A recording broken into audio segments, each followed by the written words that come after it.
اللہ اللہ اللہ اللہ الحمد للہ وکفا وسلام علی عبادہ الذین اصطفى اما بعد فاعوذ باللہ من الشیطان الرجیم بسم اللہ الرحمن الرحیم اليوم اکملت لکم دینکم واتممت علیکم نعمتی ورضیت لکم الاسلام دینا۔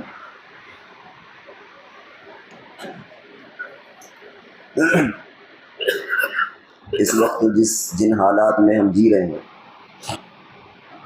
اور جو زمانہ چل رہا ہے، اس میں ہمیں اپنے اسلام اور اپنے عقیدے کی فکر کرنے کی زیادہ ضرورت ہے۔ جس طریقے سے نواقض وضو ہوتے ہیں، نواقض صلاۃ ہوتی ہیں۔ نواقض وضو کا مطلب وہ چیزیں جو وضو کو توڑ دیتی ہیں، پاخانہ پیشاب کرنا، ریا خارج ہو جانا، سو جانا۔ تو جس طریقے سے نواقض وضو جن چیزوں سے ٹوٹ جاتا ہے وہ ہم جانتے ہیں، مسئلہ معلوم کرتے ہیں۔ اسی طریقے سے نواقض اسلام بھی، یہ چیزیں بھی معلوم ہونا ضروری ہے کہ کون کون سی ایسی چیزیں ہیں جن کے ذریعے سے بندہ اسلام سے باہر چلا جاتا ہے۔ نواقض صلاۃ ہیں، نماز کو توڑ دینے والی چیزیں کون سی ہیں، ہم ان چیزوں کو معلوم کرتے ہیں، لیکن عام طور سے نواقض اسلام کون سی چیز ایسی ہیں جن سے ہم اسلام سے باہر چلے جائیں گے، وہ چیزیں ہم معلوم نہیں کرتے، جبکہ وہ زیادہ خطرناک ہیں۔ عمل اور عقیدے میں اگر عقیدہ گڑبڑ ہے تو آدمی کتنے ہی عمل کر لے، آخرت میں اس کے وہ اعمال کام نہیں آئیں گے، اور اگر عقیدہ اس کا صحیح ہے اور عمل میں کچھ کچا بھی ہے تو بہرحال نجات اسے مل جائے گی۔ اس لیے دونوں چیزوں کے ہی اہتمام کی ضرورت ہے، لیکن عقیدے کی اصلاح کی زیادہ ضرورت ہے۔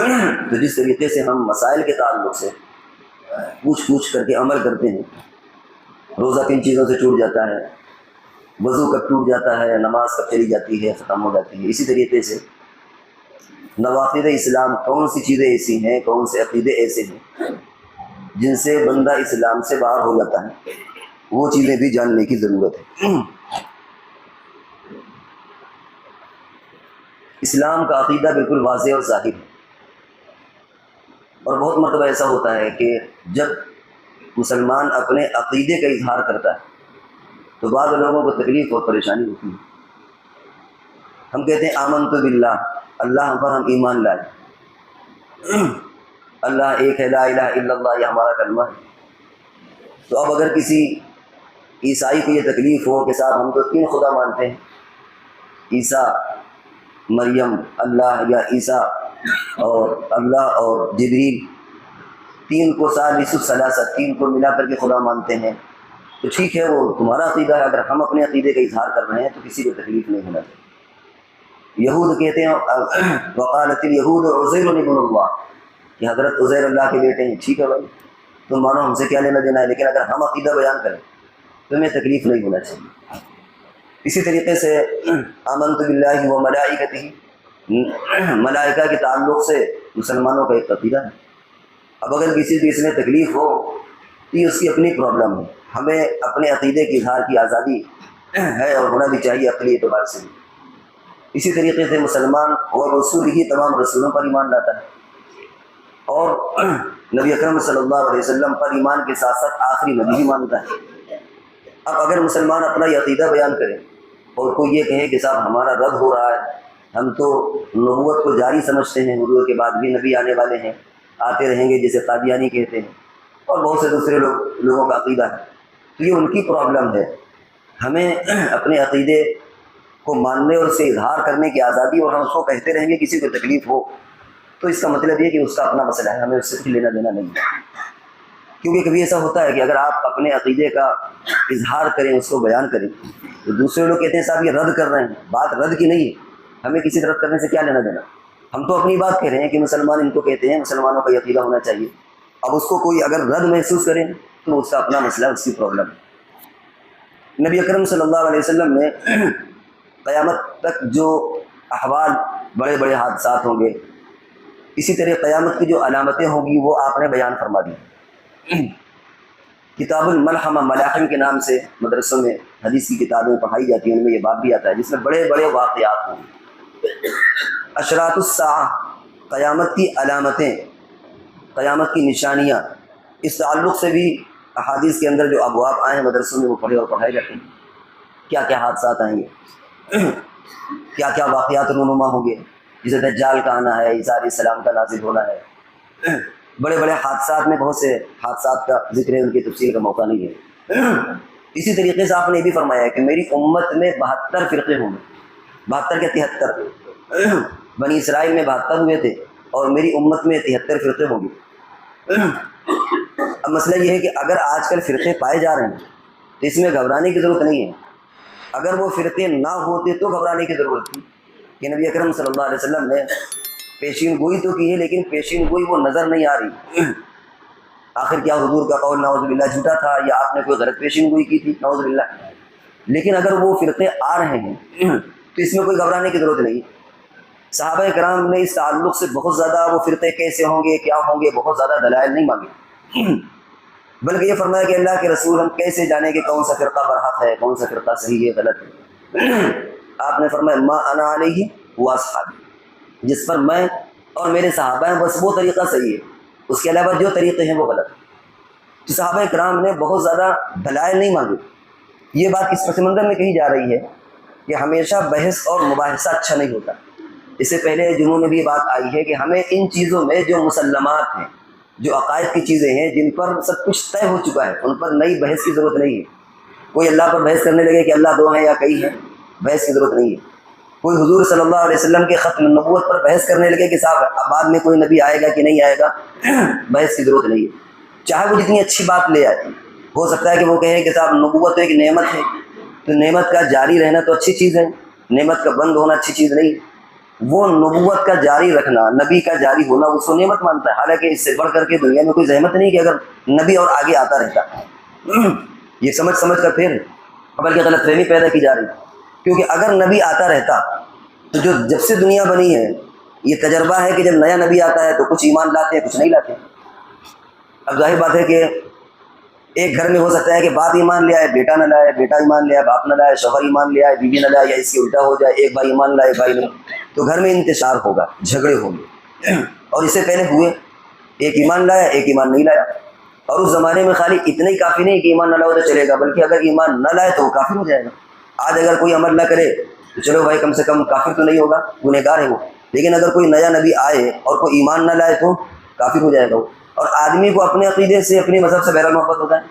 دنیا میں محبت ہوتی ہے. بہت سے دنیا میں ایسے ہیں جن کے مذہب میں راکھ لپیٹنے کو بھی اچھا سمجھا جاتا ہے، وہ اسی کو اچھا سمجھتے ہیں. عجیب عجیب چیزوں کی پوجا ہوتی ہے، اسی کو اچھا سمجھتے ہیں. تو آدمی اپنے عقیدے پر جمع رہتا. کوئی نیا نبی آتا تو اس سے بڑھ کر کے کوئی پرابلم نہ ہوتی کہ آدمی سوچتا کہ کیا کرے، پچھلا عقیدہ اور مذہب چھوڑیں یا نہ چھوڑیں، پتہ نہیں یہ صحیح ہے کہ غلط ہے. اس کو جانچنا پڑتا، نئے نبی کو پرکھنا پڑتا. ایمان لے آتا تو ٹھیک، اور نہ ایمان لاتا تو ہمیشہ کے لیے جہنم میں جلنا پڑتا. اللہ تبارک و تعالیٰ نے نبی اکرم صلی اللہ علیہ وسلم کو خاتم النبیین بنا کر قیامت تک آنے والے انسانوں بلکہ مسلمانوں سے اس ٹینشن کو ختم کر دیا کہ اب تمہیں کبھی ایسی آزمائش میں نہیں ڈالا جائے گا. کبھی بھی ایسی آزمائش نہیں ڈالا جائے گا کہ اللہ کی طرف سے کوئی نبی آئے اور خاندانوں میں جھگڑے ہوں، رشتہ داروں میں جھگڑے ہوں، ایک ایمان لائے تو ایمان والا، نہ ایمان لائے تو کافر. اور دنیا کے ساتھ ساتھ اس زحمت اور جہنم کے آخرت کی بھی مصیبت، وہاں بھی جہنم اگر ایمان نہ لائے. تو اللہ نے تو رحمت یہ کی کہ نبیوں کا سلسلہ ختم کر دیا حضور علیہ الصلوۃ والسلام پر کہ اب تمہیں اس آزمائش اور امتحان میں قیامت تک نہیں ڈالا جائے. لیکن وہ غلط فہمی کیا دیتے ہیں کہ صاحب نبی کا آنا تو رحمت ہے، حالانکہ رحمت نہیں ہے. یہ ہم نے ایک مطلب مثال کی سمجھا، اصل بات یہ نہیں کہنا تھا. بات تو یہ چل رہی تھی کہ جو چیزیں مسلمہ قاعدے کے اعتبار سے ہیں ان پر بحث کی ضرورت نہیں ہے. بحث کریں گے تو الجھیں گے، اس پہ اپنے وقت کو، صلاحیت کو برباد نہ کریے اور قربان جائیے.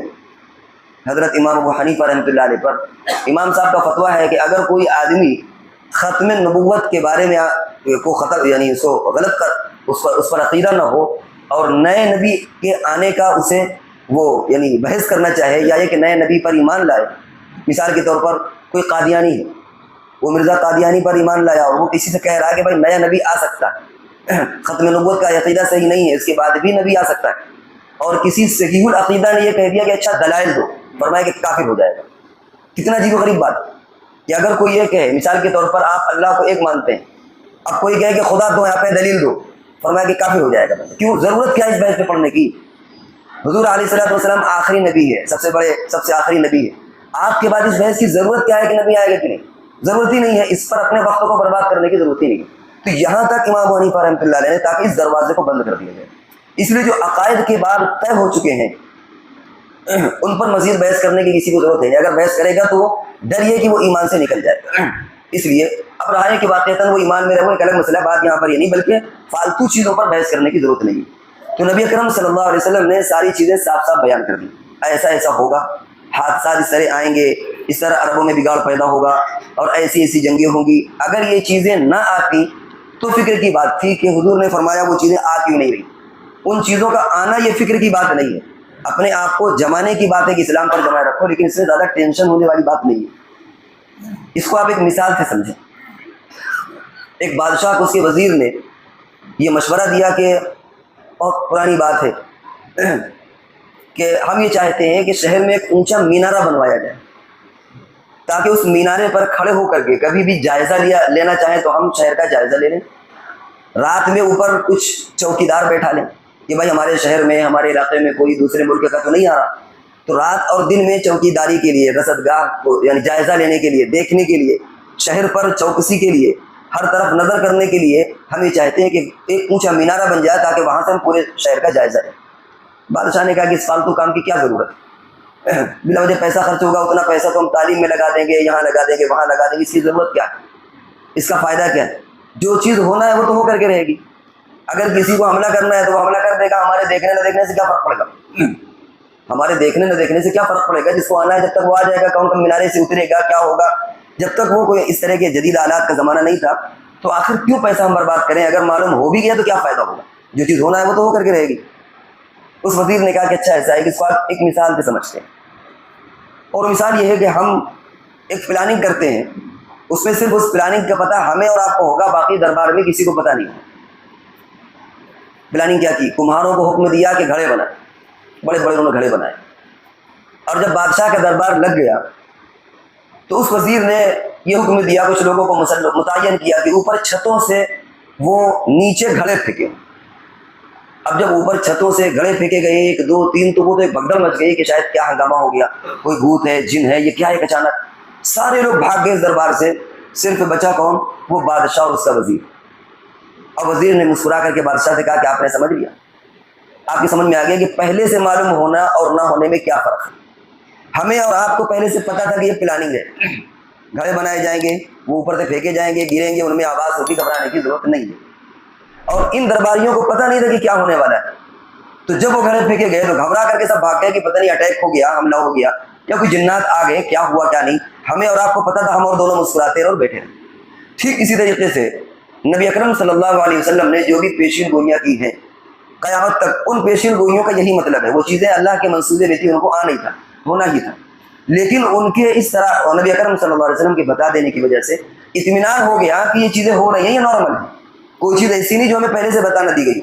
تو یہ 72 فرقوں کا ہونا، 73 فرقوں کا ہونا، یہ کوئی اچنبے کی بات نہیں ہے کہ صاحب عجیب بات ہے، قیامت تک کیا اس طرح کی فرقے کے پیدا ہوتے رہیں گے۔ حضور نے فرمایا ہوں گے، ثلاثون دجالون، بڑے بڑے جھوٹے پیدا ہوں گے، دجال پیدا ہوں گے، نبوت کے دعویٰ کرنے والے پیدا ہوں گے، ان کی علامتیں آپ نے بیان کی، وہ سب چیزیں آپ نے کہیں کہیں پر تو علاقوں کی بھی نشاندہی کی کہ فلاں علاقے سے دجال فلاں جگہ سے نکلے گا، مہدی فلاں جگہ سے ظہور کریں گے، عیسیٰ علیہ السلام فلاں جگہ پر نازل ہوں گے، اور اس طریقے سے جنگیں ہوں گی، اور اس طریقے سے یہ ہوگا یہ ہوگا یہ ہوگا۔ اس سے کیا ہوگا؟ ان پیشین گوئیوں سے اطمینان ایمان والوں کو کہ یہ تو پہلے سے ہم کو معلوم تھا، ہمارے نبی نے بتا دیا تھا، یہ تو ہو نہیں تھا۔ اور اگر یہ چیزیں حضور علیہ الصلوۃ والسلام نہ بتاتے تو اچانک اللہ جانے کون سا فتنہ، کون سی پرابلم، کون سا یہ قیامت برپا ہو جاتی کہ یہ کیا ہو رہا ہے۔ اس لیے دنیا میں جو کچھ بھی ہو رہا ہے ان میں کوئی ایسی چیزیں نہیں ہے جن کی نبی اکرم صلی اللہ علیہ وسلم نے پہلے سے نشاندہی نہ کی ہو۔ تو بات یہ چل رہی تھی کہ جس طریقے سے ہم نواقض وضو کو توڑ دینے والی چیزیں، نماز کو توڑ دینے والی چیزیں، روزے کو توڑ دینے والی چیزیں، یہ ہم علماء سے پوچھتے ہیں، پوچھ کر کے عمل کرتے ہیں، ایسے اس کی بھی ضرورت ہے کہ ایمان کو توڑنے والی چیزیں کون ہیں۔ ایسا تو نہیں کہ ہم پرویزیت کا شکار ہو گئے ہیں جو اپنے آپ کو اہل حدیث اہل قرآن کہتے ہیں، اور ہم ایمان سے نکل جائیں ہمیں احساس ہی نہ ہو. کہیں ایسا تو نہیں ہے کہ ایک شکیلیت کا فتنہ پیدا ہو رہا ہے, ہم کہیں اس کے بہکاوے میں آ جائیں اور ایمان سے نکل جائیں, ہم کو پتہ ہی نہ ہو. کہیں ایسا تو نہیں کہ قادیانیت کے فتنے میں ہم شکار ہو جائیں اور ہمیں پتہ ہی نہیں ہو. فتنہ گوہر شاہی کر کے پڑوس کے ملک کا فتنہ ہے, اس کا شکار ہو جائے. یہ سب فتنوں کی اپنی روداد اور داستان ہے. یا تو ایک بطور نمونے کے ہم نے بیان کر دیا, اور بھی فتنے پیدا ہوئے اور ہوں گے آگے. ہر زمانے میں الگ الگ فتنے رہے. امام بخاری علیہ رحمہ کے زمانے میں دوسرے قسم کے فتنے تھے, امام ابو حنیفہ رحمۃ اللہ علیہ کے زمانے میں دوسرے قسم کے فتنے تھے. ہر زمانے میں اس طرح کے فتنے آئے اور قیامت تک آتے رہیں گے, نبی اکرم صلی اللہ علیہ وسلم نے فرمایا. اور اس سے ہمیں اپنے ایمان کو پرکھنے کا بھی موقع ملتا ہے. اگر سونا اور چاندی ہو ہمیشہ آپ کھلی جگہ پر رکھ دیں, اس پر ڈسٹ جم جائے گی, گرد جم جائے گی. لیکن اگر آپ اسے کبھی کبھی آگ میں تپاتے رہیں, کبھی آپ اسے سونار کے پاس لے جا کر کے پرکھواتے رہیں, اس کی صفائی کراتے رہیں, تو وہ 100 سال کے بعد بھی سونا کا سونا رہے گا, ورنہ رکھنے کے بعد وہ خراب ہو جائے گا. اگر اس طرح کی فتنے نہ آئے تو ہمارے ایمان پر بھی گرد پڑتی رہے گی, اور گرد پڑتے پڑتے ہمیں بھی شعور اور احساس نہیں ہوگا کہ کون سا عقیدہ ہمیں ماننا چاہیے, کون سا عقیدہ نہیں ماننا چاہیے. اس طرح کے فتنوں سے کم ہم الرٹ ہو جاتے ہیں, ہمارے ایمان کی ایک سروس ہو جاتی ہے, ہمارے باطن کا ایک اورحالی ہو جاتی ہے. کم سے کم ہم جائزہ لیتے ہیں کہ کون سا عقیدہ اسلام کا اور کون سا عقیدہ اسلام کا نہیں. اس لیے اس طرح کے فتنے آئیں اور آتے رہیں گے, ان میں گھبرانے کی کوئی ضرورت نہیں ہے. بلکہ جس طریقے سے ہم مسائل کی لائن سے پوچھتے ہیں, ایسی عقائد کی لائن سے اگر کوئی آپ کے پاس آئے تو آپ اس کی بات پر کان نہ دیں. اچھا, عجیب بات ہے کہ آج تک جتنے فتنے پیدا ہوئے اور پیدا ہو رہے ہیں, سب سے پہلا ان کا ٹارگیٹ یہ ہوتا ہے کہ علماء سے دور رہنا. کہیں نہ کہیں اشارے, شاید صراحتاً وہ نہ کہیں کہ علماء سے دور رہنا, لیکن یہ ضرور کہیں گے کہ اپنے عالموں سے دور رہنا. یہ تو تمہیں پٹی پڑھائیں گے, یہ تو اپنے اس طرح کی باتیں کریں گے, اس طرح کی باتیں کریں گے. ہر فتنے کا یہ مزاج ہے. حالانکہ علماء کو آپ سے کچھ نہیں چاہیے, اماموں کو آپ سے اتنے لوگ, کتنے لوگوں نے ہدیہ دے دیا بھائی کہ ہم کسی کی ہدیے سے متاثر ہو جائیں. امام ہے یا یہ کہ کوئی کہیں کا عالم ہے, تو ہم ہدیے کی یعنی سوغات رہتی ہے, اور تمہارا ہدایہ اس پر آ رہے ہیں کہ اگر وہ صحیح فتویٰ دے دے گا تو اس سے ہدایہ بند ہو جائے گی یا جاری ہو جائے گا. ایسا کچھ نہیں ہے, وہ آپ کو صحیح چیزیں بتائیں گے.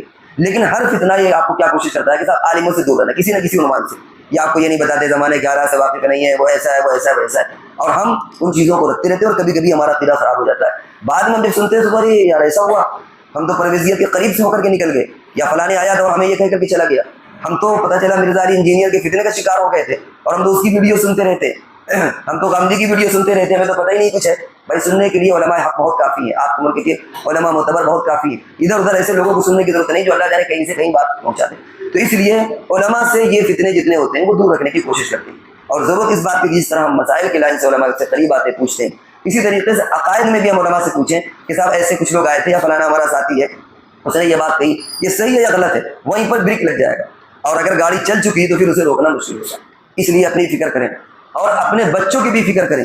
دیکھیے ہر دور میں کوئی انسان اپنی اولاد کی تربیت سے بے نیاز نہیں ہو سکتا, وہ چاہے نبی وقت ہو, اور چاہے صحابی ہو, چاہے تابعین, چاہے شیخ الحدیث, محدث, مفسر, امام, متقی, کوئی بھی انسان ہو, اپنی اولاد کی تربیت سے بے نیاز اور مستغنی نہیں ہو سکتا. وہ یہ نہیں دعویٰ کر سکتا کہ صاحب میرے گھر کا ماحول اتنا اچھا ہے کہ میرے بچے بہکیں گے. نہیں, صحابہ کرام کے بچے بھی بہکے ہیں, محدثین کے بچے بھی بہکے ہیں, برباد ہوئے. اسی طریقے سے علماء دین, بڑے بڑے چوٹی کے علماء کے اولادیں بھی بہک کر کے ادھر سے ادھر چلی گئی. کیوں؟ اس لیے کہ کہیں نہ کہیں تربیت کی کمی رہ گئی, یا ممکن ہے تربیت کی ہو لیکن اللہ کا نظام تھا کہ وہ نہیں سدھرا. نوح علیہ السلام نے تربیت کی لیکن کنعان بہک گیا. ہر آدمی کی تربیت میں کمی نہیں رہتی. ہمارا تو صرف یہ کہنا ہے کہ ہم آنکھ موند کر کے, آنکھ بند کر کے بھروسہ اپنے بچوں پر مت کریں, ان بچوں کا بھی جائزہ لیتے رہیں, ان کی تربیت کرتے رہیں. غزوہ بدر کے واقعے میں آپ کو معلوم ہے, کئی بار آپ کے سامنے بات آئی کہ حضور علیہ السلام نے ان مشرکین سے مسلمانوں کے بچوں اور مسلمانوں کو پڑھنے کی اجازت دے دی جو مشرک تھے, اور بہت ڈر تھا کہ کہیں عقیدوں کو ڈاماڈول نہ کر دیں, کہیں کوئی غلط بات سے عقیدہ خراب نہ کر دیں. لیکن چونکہ گھر کا ماحول صحیح تھا, جو باپ تھا اسے اپنی ذمہ داری کا احساس تھا, عورتیں تھیں انہیں ذمہ داری کا احساس تھا, اس لیے کوئی ڈر محسوس نہیں کیا کہ یہ مشرک ہیں, کافر ہیں, ہمارے بچوں کے عقیدے کو خراب کر دیں گے, کیونکہ اطمینان تھا. اس لیے آج بھی ہمارے بچے اسکول جاتے ہیں, اللہ جانے کیا کیا پڑھ کے آتے ہیں. ہولی کے موقع پر وہ دیوالی کے موقع پر ان کے تہوار اور کیا کیا منگایا جاتا ہے, کیا کیا کرایا جاتا ہے. ظاہر بات ہے کہ ہم یہ نہیں کہہ سکتے کہ صاحب آج کے بعد بچوں کو پڑھانا بند کر دیجیے, کیونکہ ہمارے پاس وسائل نہیں ہے. آپ پڑھائیے, شوق سے پڑھائیے, لیکن اگر گھر کا ماحول اچھا ہوگا تو یہ 70 جنم تک اگر ہمارے بچوں کو بہکاتے رہیں گے, دنیا کی کوئی طاقت کامیاب نہیں ہو سکتی. چھوٹی سی بچہ ہے 5 سال 6 سال, وہ کچھ بھی کر کے آئے, آپ نے گھر میں ایک جھاڑو اس کو صاف کر دیا اس کے ذہن کو, قیامت تک کوئی بھی باطل فرقہ, باطل مذہب اس کے ذہن پر اثر انداز نہیں ہو سکتا. اس کی ساری جدوجہد اور ماں باپ کی ایک نصیحت اس پر بھاری آ جائے گی. اس لیے اپنے بچوں کی فکر کریں, وہ چاہے اسکول گوئنگ چلڈرن ہو, چھوٹے بچے ہوں, چاہے بڑے بچے ہوں, بالغ ہو چکے ہوں, نابالغ ہوں, بچیوں کا بھی آپ جائزہ لیں, بچوں کا بھی جائزہ لیں. اس کے لیے آپ گھریلو گروپ بھی بنا سکتے ہیں. صرف ہمارے گھر کے ممبر ہوں گے, یا خاندان کا گروپ ہو, یا صرف ایک گھر کا گروپ ہے جس میں صرف بھائی بہن, اماں ابا اور گھر کے ممبر ہوں, چچا کے لڑکے ہو, یعنی جن میں کوئی ایسا کوئی خاص پردہ اور وہ نہیں ہوتا. اس میں یہ طے کر دیں کہ کوئی فالتو چیز نہیں ہوگی, بس اسلام کے تعلق سے ہو. اس گروپ کو آپ استعمال کریں دینیات. کوئی نئی چیز آپ کے ذہن میں ہے اس سے علماء سے فوراً رابطہ کریں، کیا سننا ہے کیا پڑھنا اس کو رابطہ کریں. تو اس طرح اپنے ہم اس میڈیا کے استعمال کو بھی بہتر بنا سکتے ہیں. تو بہرحال اس وقت جو بات چل رہی تھی وہ یہ کہ نواقض وضو اور نواقض کے معنی توڑنے والا. ناقص کی جب نواقض بڑی پرابلم یہ بھی ہے کہ بعض جملے سر سے گزر جاتے ہیں کہ نواقض معنی توڑنے والی چیزیں، ناقص معنی توڑنے والی، اس کا جمع ہے نواقض. تو نواقض وضو یعنی وضو کو توڑنے والی چیزیں، نماز کو توڑنے والی، روزے کی توڑنے والی چیزیں ہم علماء سے معلوم کر کے ان پر عمل کرتے ہیں. اسی طریقے سے ہم یہ بھی پوچھیں کہ ایمان کو توڑنے والی چیزیں کون ہیں. اسی طریقے سے جو حالات آ رہے ہیں وہ کوئی انہونی اچنبھے والے حالات نہیں ہیں. حضور صلی اللہ علیہ وسلم نے پہلے بتا دیا تھا، اس سے ہمیں پہلے سے الرٹ رہنے کا اور پہلے سے موقع مل جاتا ہے. ان حالات سے ہمیں بدظن یا کبیدہ خاطر یا دل توڑنے کی ضرورت نہیں ہے، بلکہ ہمارے ایمان میں ایک اور اضافہ ہوتا ہے کہ حضور نے جو فرمایا تھا وہ صحیح فرمایا. اور ہم نے وہ گھڑے والی مثال بادشاہ کے ذریعے سے سمجھایا کہ اگر پہلے سے معلوم ہوگا تو آپ مطمئن رہیں گے، اور اگر پہلے سے نہیں معلوم ہوگا تو آپ گھبرا جائیں گے. اسی طریقے سے اپنے بچوں کی تربیت سے کوئی بندہ مستغنی نہیں ہے. اپنی اولاد کی تربیت کی فکر کریں، چھوٹے چھوٹے گروپ بنائیں. اس طرح انشاءاللہ اگر ہم گزرتے رہیں گے تو دنیا میں جو ہوتا رہے ہونے دیجیے، آپ کو کوئی ٹینشن کی ضرورت نہیں ہے. اور اگر ہم نے ان تمام باتوں کی طرف توجہ نہیں دی تو کس وقت ہمارے بچے کب کہاں گھر سے کہاں بہک جائیں، اللہ بچائے، شاید ہمیں پتہ بھی نہ ہو اور وہ ہمارے بچے کہیں سے کہیں چلے جائیں گے. اللہ تبارک و تعالی ہم سب کو اپنے ایمان کی فکر کرنے کی توفیق عطا فرمائے اور صحیح راستے پر قائم رکھے. وآخر دعوانا الحمدللہ رب العالمین.